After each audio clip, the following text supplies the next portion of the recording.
Student, this is Pankaj Dhiman, faculty member of SBS Law College, Shri Ganganagar.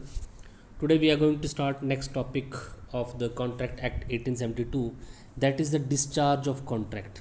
तो बहुत ही important question यहाँ पे हम स्टडी करेंगे कि आप किसी भी कॉन्ट्रैक्ट के अंदर कब डिस्चार्ज हो जाते हैं, आपकी लाइबिलिटी जो है, आप अपनी लाइबिलिटी से, अपनी ड्यूटी से, जो आपका पार्ट ऑफ परफॉर्मेंस होता है, आप उसे कब डिस्चार्ज हो जाते हैं, फ्री हो जाते हैं. देखिए, कॉन्ट्रैक्ट होता है. कॉन्ट्रैक्ट में जब दोनों पार्टीज़ जो हैं एग्रीमेंट कर लेती हैं और अगर वो इन्फोर्सेबल में लॉ है तो वो कॉन्ट्रैक्ट बन जाता है. उस कॉन्ट्रैक्ट के अंदर फिर दोनों पार्टीज़ को जो है अपने अपने पार्ट ऑफ परफॉर्मेंस जो है वो प्ले करने होते हैं. मान लीजिए ए ने जो है बी को जो है अपना ब्लैक कलर का घोड़ा देने का वादा किया है और उसके बदले में वो उससे 10,000 रुपया लेगा. तो ए ने अब घोड़ा जो है बी को डिलीवर कर दिया है और बी ने जो है यहाँ पे 10,000 रुपये जो है दे दिए हैं. तो यहाँ पे सभी तरीके की अब लाइबिलिटीज़ और परफॉर्मेंस हो चुकी है. अपना पार्ट प्रॉमिसर ने भी प्ले कर दिया है, प्रॉमिसी ने भी अपना पार्ट प्ले कर दिया है. उसके बाद नथिंग टू डू नाउ, अब कुछ भी करने के लिए बाकी नहीं रह गया है.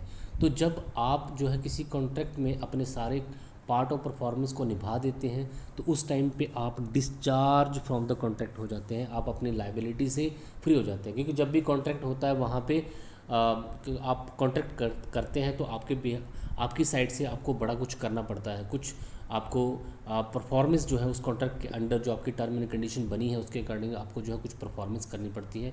और दूसरी पार्टी को भी जो इस कॉन्ट्रैक्ट का हिस्सा है उसको भी अपनी पार्ट ऑफ परफॉर्मेंस वहाँ पे करनी पड़ती है. तो दोनों जब अपने अपने पार्ट को प्ले कर देते हैं तो वहाँ पे वो दोनों ही पार्टीज़ जो है अब वो कॉन्ट्रैक्ट से फ्री हो जाती हैं, डिस्चार्ज हो जाती हैं. तो इसी को समझेंगे. क्वेश्चन आपके पास है कि आपको डिफरेंट जो है मेथड देखते हैं जहाँ पे एक पार्टी जो है कॉन्ट्रैक्ट के अंडर जो है फ्री हो जाती है. उस कॉन्ट्रैक्ट के अंडर उसकी जितनी भी लाइबिलिटीज़ होती हैं वो उससे जो है डिस्चार्ज कैसे हो जाती है. तो section 37 of the act propounds a general rule that the parties to the contract shall either perform their promises और make an offer for the performance. तो यहाँ पे क्या होता है, जब भी जनरल रूल यही है कि जब भी कॉन्ट्रैक्ट होता है तो फिर प्रॉमिस के अंडर जो भी परफॉर्मेंस है वो निभाई जाती है. Until the performance of the contract is not completed, जब तक आप कॉन्ट्रैक्ट के अंडर जो है अपना पार्ट ऑफ परफॉर्मेंस नहीं करते हैं तब तक कॉन्ट्रैक्ट के अंडर आपकी लाइबिलिटी बनी रहती है. मान लीजिए आपने किसी को 10,000 रुपया देने का आपने किसी को अपना घोड़ा जो है देने का वादा किया और उससे 10,000 रुपया जो है उसने आपको देने का वादा किया. तो आपने 10,000 तो ले लिए लेकिन अभी तक आपने घोड़ा नहीं दिया है. तो इस कंडीशन में अभी आप उस कॉन्ट्रैक्ट से फ्री नहीं हुए हैं, अभी आपकी लाइबिलिटी है. और अगर आप अपनी लाइबिलिटी को नहीं निभाएंगे तो उस कंडीशन में दूसरी पार्टी कोर्ट में जो है जा सकती है. जैसे ही आपने घोड़ा डिलीवर कर दिया तो आपने अपना पार्ट ऑफ परफॉर्मेंस प्ले कर दिया और सेकंड पार्टी तो पहले ही 10,000 आपको दे चुकी है, उसने अपने पार्ट ऑफ परफॉर्मेंस प्ले कर दिया. इस तरीके से दोनों पार्टीज जो हैं अपने अपने पार्ट ऑफ परफॉर्मेंस से जो है क्या हो जाती है, जो है डिस्चार्ज हो जाती है, फ्री हो जाती है. अब देखिए यहाँ पे but there are certain circumstances where the contract is discharge. कई बार ऐसी कंडीशंस होती हैं कि जब आपने अभी तक अपना पार्ट प्ले नहीं किया होता है या कुछ ऐसी सिचुएशन बन जाती हैं जो उस कंडीशन में आप तब भी कॉन्ट्रैक्ट से फ्री हो जाते हैं. तो जनरल सिचुएशन तो यही है जब आप अपना पार्ट ऑफ परफॉर्मेंस जो है प्ले कर देते हैं, आपके हिस्से की जो आपकी लाइबिलिटीज़ है कि आपको घोड़ा देना है वो आपने दे दिया, आप फ्री हो गए. उसकी लाइबिलिटी है कि आपको 10,000 रुपये देना, उसने अपने 10,000 दे दिए तो वो भी फ्री हो गया. दोनों ही अपनी अपनी परफॉर्मेंस से जो है फ्री हो गए. लेकिन कई बार सिचुएशन ऐसी होती है जब आप उस कॉन्ट्रैक्ट को पूरा भी नहीं करते हैं तब भी आप फ्री हो जाते हैं. कई बार अभी बहुत कुछ करना अभी बाकी होता है तब भी आप फ्री हो जाते हैं. उन्हीं सिचुएशन को हम देखेंगे कैसे कैसे आप अपनी लाइबिलिटी से किसी कॉन्ट्रैक्ट के अंडर जो है फ्री हो सकते हैं. इलिस्ट्रेशन देखिए. सबसे पहले A promise to B that if B pays 25,000 to A till 25 December 2012 then A shall deliver possession of his vehicle to B. A जो है बी को ये प्रॉमिस करता है कि वो 25,000 रुपये जो 25 दिसंबर 2012 से पहले उसको देगा तो वो अपने व्हीकल का पोजेशन उसको दे देगा. बी डज़ नॉट पे हिज अमाउंट टिल 25 दिसंबर 2012, लेकिन बी जो है वो 25 दिसंबर 2012 तक जो है 25,000 रुपया नहीं दे पाता है. A is discharge from the liability of performance of his part. तो अब यहाँ पे जो ए जो है वो डिस्चार्ज हो गया अपनी लाइबिलिटी से, क्योंकि उसने वहाँ पे कंडीशन लगाई थी कि आपको इतने तारीख में पैसे देने हैं। अगर वो इतने तारीख के अंदर पैसे आपको दे देता तब आप लाइबल थे उसको जो है वो व्हीकल देने के लिए। अब 25 तारीख निकल चुकी है, उसके बाद जो है अब उसको फोर्स नहीं किया जा सकता कि आप जो है अपने व्हीकल को दीजिए, चाहे वो पैसे लेके भी आ जाए। और अगर वो अब पैसे लेने से मना करता है तो अगर सेकंड बी पार्टी कोर्ट में भी जाती है तो उसको कोर्ट से भी रिलीफ जो है नहीं मिलेगा, क्योंकि यहाँ पे 25 दिसंबर 2012 को वो अपनी उस लाइबिलिटी से फ्री हो गया था जो कि उसने इस कॉन्ट्रैक्ट के अंडर की थी, क्योंकि यहाँ पे कंडीशन थी वो सेटिस्फाई नहीं हुई। मेथड ऑफ डिस्चार्ज, तो कैसे कैसे आप डिस्चार्ज हो सकते हैं। बाय एग्रीमेंट आप डिस्चार्ज हो सकते हैं, इसको पढ़ेंगे आगे हम। By performance of the contract हो सकता है, कई बार कॉन्ट्रैक्ट को पूरा करना इम्पॉसिबल हो जाता है, उस कंडीशन में भी आप डिस्चार्ज होते हैं, या किसी पार्टी की डेथ वहाँ पे हो जाती है। On completion of the time period आपको बताया था, जैसे यही एग्जांपल था, टाइम पीरियड के अंदर अगर आप अपना काम नहीं करते दूसरी पार्टी भी फ्री हो जाती है उस कॉन्ट्रैक्ट के अंडर। By registration, by novation, by lawful enforcement, तो इन्हीं सब तरीके से कोई भी पार्टी जो है इस किसी कॉन्ट्रैक्ट के अंडर जो है कई बार जो फ्री हो जाती है, और कई बार तो बिना पार्ट ऑफ परफॉर्मेंस किए ही फ्री हो जाती है। वन बाय वन इन्हीं को हम यहाँ पे समझेंगे। देखिए सबसे पहले है बाय एग्रीमेंट। आपने कोई कॉन्ट्रैक्ट किया है और कॉन्ट्रैक्ट के बाद जो आपको लगता है कि ये काम आप नहीं कर पाएंगे तो आप एक नया एग्रीमेंट करिए, और उस एग्रीमेंट में खास लिख दीजिए कि इतनी इतनी तारीख से ये कॉन्ट्रैक्ट जो है ख़त्म माना जाएगा। तो जैसे आप एग्रीमेंट बना के भी किसी कॉन्ट्रैक्ट को जो है वो रद्द कर सकते हैं, ख़त्म कर सकते हैं। जैसे the parties to the contract can end the contract at any time by agreement, and by such agreement the liability of the performance of the contract is discharge. Such agreement could be in respect of, अगर ये agreement जो है किससे related होगा, आप contract में कोई नयापन ले आए हैं, कॉन्ट्रैक्ट को ख़त्म करने से भी हो सकता है, अल्टरेशन भी हो सकती है किसी कंडीशन की उस कॉन्ट्रैक्ट के अंडर, रिमिशन भी हो सकता है, वेवर भी हो सकता है। इन सभी कंडीशन में अगर आप कोई एग्रीमेंट बनाते हैं और उस एग्जिस्टिंग कॉन्ट्रैक्ट में किसी तरीके की कोई भी चेंजेस करते हैं, अल्टरेशन करते हैं, नोवेशन करते हैं, वीवर करते हैं, रिमिशन करते हैं, तो उस कंडीशन में वो पुराना वाला कॉन्ट्रैक्ट जो है वो ख़त्म माना जाता है। फिर नया जो कॉन्ट्रैक्ट होगा उसके अंडर जो लाइबिलिटीज़ बनेगी वो देखना पड़ेगा। तो ये आपको ध्यान में रखना है कि आप एग्रीमेंट के थ्रू भी किसी एग्जिस्टिंग कॉन्ट्रैक्ट को ख़त्म कर सकते हैं, आप उसको टर्मिनेट कर सकते हैं, आप उसको नोवेशन उसमें कुछ नयापन ला सकते हैं, किसी कंडीशन में चेंजेस कर सकते हैं, रिमिशन कर सकते हैं। लेकिन ध्यान में आपको ये बात रखनी है कि जैसे आप किसी एग्जिस्टिंग कॉन्ट्रैक्ट में कोई भी चेंजेस करते हो तो फिर पुराने वाला कॉन्ट्रैक्ट जो होता है वो ख़त्म माना जाता है, अब नई कंडीशन के साथ जो कॉन्ट्रैक्ट बनाया गया है वो वहाँ पे लागू हो जाएगा। तो आप एक एग्रीमेंट बना के ये कुछ भी आप यहाँ पे कर सकते हैं। when the parties enter into new contract in place of existing contract or substantially change the condition or waive the performance of the contract or terminate the contract, then the parties are discharged from the liability of the performance of the contract. This is the general view of discharge. तो यहाँ पे आपने साफ पढ़ा कि अगर आप कोई एग्जिस्टिंग कॉन्ट्रैक्ट आपने किया हुआ है उसके बाद अगर आप कोई नया कॉन्ट्रैक्ट करते हैं उसके साथ आप पुराने कॉन्ट्रैक्ट में किसी तरीके की सब्सटेंशियल चेंज लेके आते हैं, या उसमें कोई राइट वेव हो जाता है, परफॉर्मेंस ऑफ कॉन्ट्रैक्ट हो जाता है, या टर्मिनेट को कर देते हैं कॉन्ट्रैक्ट को, तो उस कंडीशन में फिर पहले वाली जो पार्टीज़ होती हैं वो उस कंडीशन में उस एग्जिस्टिंग कॉन्ट्रैक्ट की लाइबिलिटी से जो है फ्री हो जाती हैं। तो ये सारा जो है एग्रीमेंट बना के जो है किया जा सकता है। आप किसी भी एग्जिस्टिंग कॉन्ट्रैक्ट में कोई एग्रीमेंट बना के उसमें कोई नयापन ला के उसमें कोई नोवेशन को, टर्मिनेशन को, अल्टरेशन को, रिमिशन को, वेवर ला के पुराने वाले कॉन्ट्रैक्ट को जो है वो ख़त्म कर सकते हैं। तो ये आपके पास एग्रीमेंट हो गया एग्रीमेंट के तरीके से। अब सेकंड आपके पास यहाँ पे by performance of the contract, ये सबसे सिंपल तरीका है, ये तो एक ऑब्वियस सा तरीका है। जब हर कोई पार्टी जो है, दोनों पार्टियाँ जो अपने अपने पार्ट ऑफ परफॉर्मेंस को परफॉर्म कर देती हैं, तो उस कंडीशन में ये ऑब्वियस सी बात है कि दोनों पार्टीज़ अब डिस्चार्ज हो गई हैं अपने अपने लाइबिलिटी से। इसके अलावा और कोई कुछ भी इस कॉन्ट्रैक्ट के अंदर करना बाकी नहीं रह गया है। The second way of discharge from the liability of the performance of the contract is the performance of the contract. तो जब आप कॉन्ट्रैक्ट को निभा देते हैं, अपना पार्ट प्ले कर देते हैं, तो उस कंडीशन में फिर जो है तब भी आप उस कॉन्ट्रैक्ट के अंडर अपनी लाइबिलिटी से फ्री हो जाते हैं।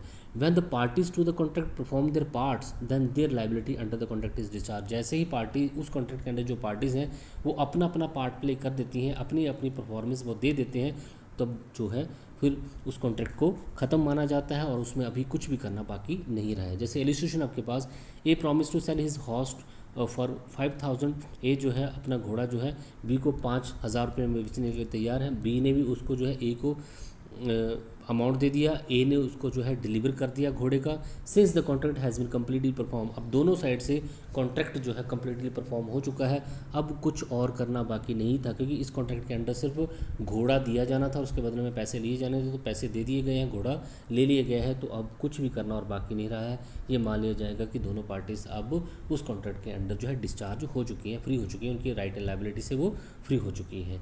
तीसरा के pass on the performance becoming impossible और अनलॉफुल, कई बार आपने जो कॉन्ट्रैक्ट किया होता है उस कॉन्ट्रैक्ट को जो है परफॉर्म करना इम्पॉसिबल हो जाता है। कई बार इम्पॉसिबल एक्ट ऐसा हो जाता है कि आप उस एक्ट को, उस कॉन्ट्रैक्ट को परफॉर्म नहीं कर पाते हैं, तो उस कंडीशन में भी वो कॉन्ट्रैक्ट जो होता है वो वाइड मान लिया जाता है, दोनों पार्टीज़ वहाँ पे डिस्चार्ज मानी जाती हैं। किसी भी पार्टी को जो है कोर्ट में जाके जो है फोर्स नहीं किया जा सकता कि अपना पार्ट ऑफ परफॉर्मेंस प्ले करिए, क्योंकि जो काम उन्होंने उस कॉन्ट्रैक्ट के अंडर करना था वो उसको करना अब क्या हो गया है, इम्पॉसिबल हो गया है। जैसे देखिए आपके पास when the performance contract become unlawful, तो इम्पॉसिबल कब हो जाता है कोई भी काम करना, जब कानून उसको अनलॉफुल बना दे। कई बार ऐसा होता है कि कोई काम पहले वैलिड होता है लेकिन बाद में वो अनलॉफुल हो जाता है। जैसे पहले मान लीजिए किसी बिहार स्टेट में पहले जो अल्कोहल था वो बाज़ार में मिलता था, टैबरन की शॉप में मिलता था, और कईयों ने कॉन्ट्रैक्ट कर रखे थे कि मेरे घर पे जो है हर महीने की 10 बॉटल्स जो है मिल जानी चाहिए। उनका और जो लाइसेंस अथॉरिटी होल्डर जो टैबरन, उनके बीच में कॉन्ट्रैक्ट था। सडनली बिहार सरकार ने जो है जो अल्कोहल है उसकी पब्लिकल सेलिंग जो है वो बंद कर दी लॉ बना के, तो उस कंडीशन में अब वो एक्ट क्या, अब वो काम क्या हो गया, अनलॉफुल हो गया। तो अब ये कॉन्ट्रैक्ट जो दोनों पार्टीज़ के बीच में हुआ वो भी क्या मान लिया जाएगा, वॉइड मान लिया जाएगा। अब वो पर्सन जो है उस लाइसेंस ट्राइब्यूनल होल्डर को जो है ये फोर्स नहीं कर सकता कि आप मुझे शराब प्रोवाइड करवाइए ही करवाइए, क्योंकि अब उस एक्ट को करना ही क्या हो गया है, इम्पॉसिबल हो गया, अनलॉफुल हो गया। दूसरा ये भी होता है कि कई बार कॉन्ट्रैक्ट ऐसे किया जाता है जिस काम को आप कर ही नहीं सकते, कि मैं आपको 50,000 रुपया दूंगा, आप चांद से तारे तोड़ के ले आओ, तो क्या इस एक्ट को परफॉर्म करना पॉसिबल है, इम्पॉसिबल है। तो जहाँ पे कोई एक्ट जो है, कोई भी कॉन्ट्रैक्ट आप कर रहे हैं उसको करना अनलॉफुल हो जाता है, या कॉन्ट्रैक्ट अपने आप में ही इम्पॉसिबल है टू परफॉर्म करना, तो वहाँ पे पार्टियाँ तो ऑटोमेटिकली फिर डिस्चार्ज है। कोई एक पार्टी दूसरी पार्टी को फोर्स नहीं कर सकती है कि आप उस कॉन्ट्रैक्ट को निभाइए। When the performance of the contract become impossible then the liability to the performance of contract ended. जैसे एग्जाम्पल आपके पास, A agree with B that if B shall pay a certain amount to A then A can bring stars from the him और can join to parallel line. तो यहाँ पे ए जो है B को कुछ पैसे देने का वादा करता है, बोलता है कि अगर चांद से तारे तोड़ लाओगे तो मैं इतने पैसे दूंगा। तो ये जो है ऐसा एक्ट है जो कि इम्पॉसिबल है परफॉर्म करना, और इसीलिए यहाँ पे दोनों पार्टीज ऑटोमेटिकली जो है डिस्चार्ज हैं। कोई एक पार्टी दूसरी पार्टी को जो है यहाँ पे फोर्स कर ही नहीं सकती कि आप उसको निभाइए, क्योंकि ये शुरू से ही वॉइड है। When the same way A agrees to sell his horse to ₹10,000, A जो है बी को अपना घोड़ा 10,000 बेचने के लिए तैयार होता है, वो दोनों एग्रीमेंट कर लेते हैं, कॉन्ट्रैक्ट कर लेते हैं। लेकिन जब घोड़ा दिया जाना था, जिस घोड़े के से रिलेटेड वो करार कर रहे थे, कॉन्ट्रैक्ट कर रहे थे, उसकी लास्ट नाइट क्या हो जाती है, डेथ हो जाती है। तो ये दो ना तो एक पार्टी को पता था ना दूसरी पार्टी को पता था, तो अब इस कॉन्ट्रैक्ट को पूरा कैसे किया जाए, क्योंकि जो सब्जेक्ट मैटर था उस कॉन्ट्रैक्ट का उसकी होगी डेथ। तो ना तो यहाँ पे बी ए को फोर्स कर सकता है और ना ही ए बी को फोर्स कर सकता है कि इस कॉन्ट्रैक्ट को पूरा करिए। तो ये है आपके पास इम्पॉसिबल ऑफ द और अनलॉफुल जब हो जाता है कोई भी कॉन्ट्रैक्ट को पूरा करना, तब भी कॉन्ट्रैक्ट में दोनों पार्टी जो है डिस्चार्ज हो जाती है अपनी अपनी लाइबिलिटी से। तो टेलर वर्सी कार्लवेल का केस भी है, कार्ल वर्सी हेनरी का केस है। In this first case the music hall was taken on the rent for a function, but before the date of performance the music hall was destroyed by fire. एक music hall जो है किराए पे लिया गया था, एक फंक्शन वहाँ पे कराना था फंक्शन अथॉरिटी ने, लेकिन फंक्शन होता उससे पहले उसमें आग लग गई। तो क्या अब उसको फोर्स किया जा सकता है कि हमें एक और म्यूजिकल हॉल जो है प्रोवाइड करा के दीजिए? नहीं किया जा सकता, क्योंकि जहाँ पे वो होना था वहाँ पे आग लग गई। In the second case a house was taken on rent for the watching the swearing ceremony of the king Edward. एक हाउस जो है किराए पे लिया गया ताकि किंग एडवर्ड सेकंड का जहाँ पे जो क्या होनी थी, स्वर्निंग सेरेमनी होनी थी, उसकी ताजपोशी जो है वहाँ पे होनी थी। लेकिन एडवर्ड जो फोर्थ है वो उस सेरेमनी से पहले जो क्या हो जाते हैं, बीमार हो जाते हैं।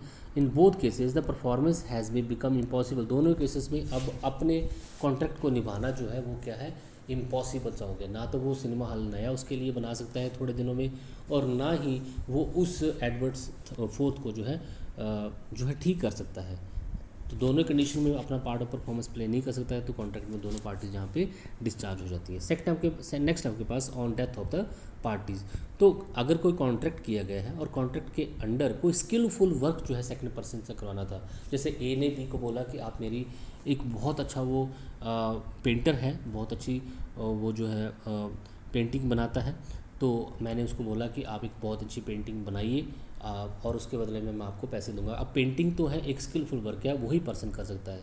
अब मान लीजिए जिसने पेंटिंग बनानी थी उसकी डेथ हो गई, तो क्या अब इस कॉन्ट्रैक्ट के अंडर जो है उसके परिवार वालों को फोर्स किया जा सकता है कि आप ही पेंटिंग बनाइए? नहीं। तो इस कंडीशन में दोनों पार्टी यहाँ पे डिस्चार्ज मानी जाएंगी। कोई भी लाइबिलिटी यहाँ पे ना तो एक पार्टी की होगी पैसे पे करने की होगी, ना ही उनको जो है किसी उसके लीगल रिप्रेजेंटेटिव के थ्रू कोई उस पेंटिंग को बनाने की होगी।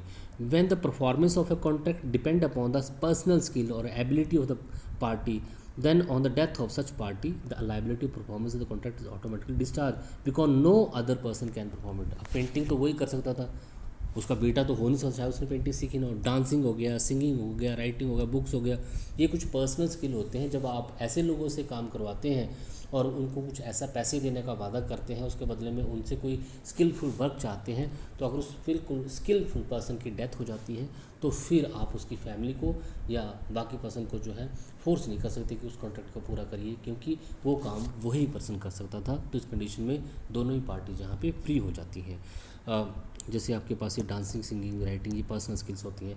On completion of the time period, तो अगर किसी कॉन्ट्रैक्ट के अंदर कोई टाइम दे रखा है और टाइम के अंडर उस कॉन्ट्रैक्ट को पूरा करना ज़रूरी है, लेकिन टाइम एक बार लैप्स हो जाता है, तो उसके बाद दोनों ही पार्टी जो है उस कॉन्ट्रैक्ट के अंडर जो है फ्री हो जाती हैं। जब सबसे पहले एग्जांपल मैंने आपको दिया था, जब हमने स्टार्ट किया था ये क्वेश्चन, वो यहाँ पे सेट हो जाएगा।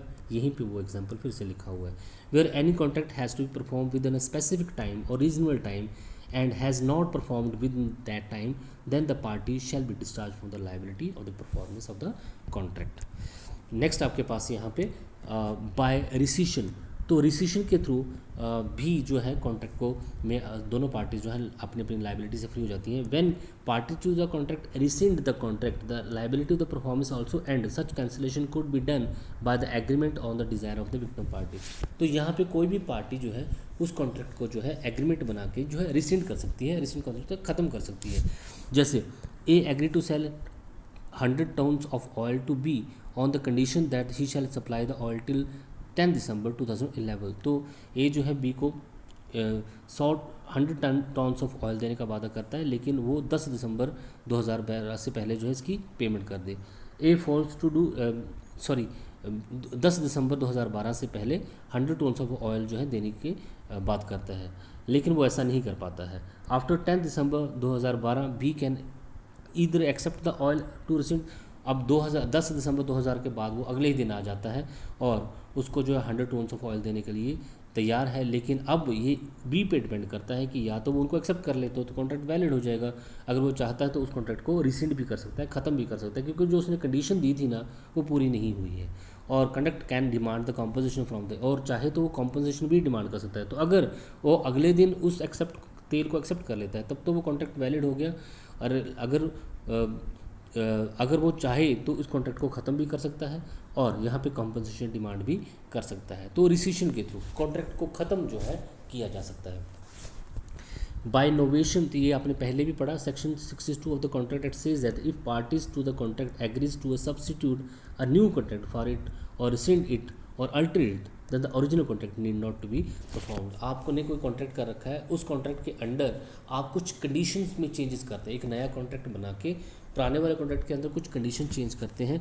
तो जैसे ही आप कंडीशन चेंज करते हैं तो पहला वाला कॉन्ट्रैक्ट जो है वो अपने आप क्या हो जाता है, रिसेंड हो जाता है, ख़त्म हो जाता है, और उसके अंडर पार्टीज़ की अगर वो लाइबिलिटी बनती है तो वो भी फ्री हो जाता है। इसलिए को नोवेशन बोला जाता है, नयापन कॉन्ट्रैक्ट में लिया जाता है। जैसे आपके पास एग्जाम्पल है यहाँ पे ए ओस बीस रुपीज़, नहीं ये वाला नहीं, आगे देखते हैं इसको।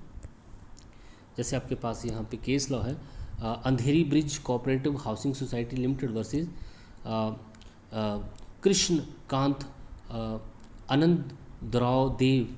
इसमें क्या हुआ, Bombay high court held that the where any substantial changes is made in the contract, किसी भी कॉन्ट्रैक्ट के अंदर कोई सब्सटेंशियल बाद में कोई चेंजेस की जाती है, it shall be deem to be the novation of the contract, ये माना जाएगा कि कॉन्ट्रैक्ट में नयापन लाया गया है, तो जो ओरिजिनल कॉन्ट्रैक्ट वहाँ पे किया जाएगा वो अब परफॉर्म करने की जरूरत जो है नहीं है। जैसे जी नंबर त्रिपद वर्सेस केरला फाइनेंस कॉर्पोरेशन का केस है। It was held where the person buys vehicle by obtaining loan from the finance corporation and his vehicle was being seized due to the non payment of the loan. एक person जो है finance करा के जो है वहाँ पे vehicle लेता है और उसके बाद में पेमेंट नहीं कर पाता है। Thereafter another person requested, एक और पर्सन जो है वहाँ पे पहुँचता है, बोलता है कि मैं इसकी किस्तें देने के लिए तैयार हूँ और ये व्हीकल जो है आप मुझे दे दो। तो जैसे ही पुराना, जब नया पर्सन जहाँ पे नई कंडीशन, नया पर्सन वहाँ पे ऐड हो गया और वो पैसे देने के लिए तैयार है, वो व्हीकल लेने के लिए तैयार है, तो पिछले वाला जो डेप्टर होगा वो ये माना जाएगा कि कॉन्ट्रैक्ट में क्या की गई है, नोवेशन की गई है और इस कॉन्ट्रैक्ट के अंडर जो है पुराने वाला जो कोई भी कॉन्ट्रैक्ट होगा वहाँ पे उसकी लायबिलिटी खत्म होगी, क्योंकि उसकी जगह पे उसका व्हीकल अब ले लिया गया है, उसके बाद कोई सेकंड पर्सन जो है वो व्हीकल के पैसे देने के लिए तैयार है, तो पुराना वाला कॉन्ट्रैक्ट ऑब्वियस सी बात है खत्म माना जाएगा। अब सारी लायबिलिटी जो है उस सेकंड पर्सन की होगी। दस द न्यू इनोवेशन, तो अगर किसी न्यू कॉन्ट्रैक्ट अब ले आते हैं, सब्सटीट्यूटेड कोई चेंजेस करते हैं ओल्ड कॉन्ट्रैक्ट में, सब्सटेंशियल अल्टरेशन किसी ओल्ड कॉन्ट्रैक्ट में करते हैं। New contract can be executed after the rescission of, किसी पुराने कॉन्ट्रैक्ट को ख़त्म करके रिसीशन करके उसके न्यू कॉन्ट्रैक्ट वहाँ पे कर लेते हैं। तो ओरिजिनल कॉन्ट्रैक्ट की कंडीशनों को आप थोड़ा सा भी मॉडिफाइड कर देते हैं। तो इन सभी कंडीशन में ये माना जाता है कि कॉन्ट्रैक्ट में क्या किया गया है, इनोवेशन जो है यहाँ पे की गई है। लास्ट आपके पास बाय इन्फोर्स ऑफ लॉ, तो कोई लॉ इन्फोर्स करके भी किसी भी कॉन्ट्रैक्ट, अगर कोई नया लॉ आ जाता है और उस कंडीशन में लॉ की इन्फोर्समेंट की वजह से भी कोई कॉन्ट्रैक्ट जो है वो पूरा करना मुश्किल हो जाता है। जैसे मैंने बिहार का आपको एग्जांपल दिया अल्कोहल वाला, उसको यहाँ पे आप ऐड कर सकते हैं। जैसे कोई भी पार्टी इंसॉल्वेंट हो जाती है तो लॉ ये बोलता है कि कॉन्ट्रैक्ट वैलिड नहीं माना जाएगा।